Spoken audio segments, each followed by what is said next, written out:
தமிழ்நாடு உலக முதலீட்டாளர்கள் மாநாடு 2024 வரும் ஜனவரி 7 மற்றும் 8 தேதிகளில் சென்னை ட்ரேட் சென்டரில் நடைபெற உள்ளது.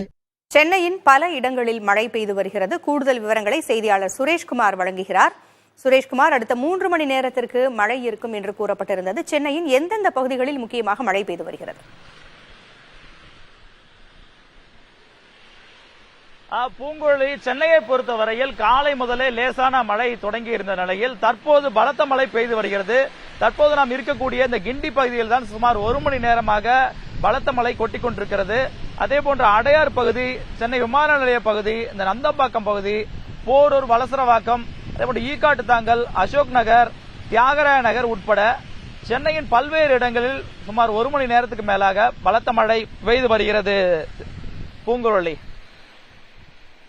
தமிழகத்தின் பல்வேறு இடங்களில் மழை பெய்யும் என்று சென்னை வானிலை ஆய்வு மையம் கூறியிருந்த நிலையில் தற்பொழுது சென்னையில் மழை பெய்து வருகிறது. விவரங்களை வழங்கியமைக்கு நன்றி சுரேஷ்குமார். தமிழ்நாடு உலக முதலீட்டாளர்கள் மாநாடு 2024 வரும் ஜனவரி 7 மற்றும் 8 தேதிகளில் சென்னை ட்ரேட் சென்டரில் நடைபெற உள்ளது.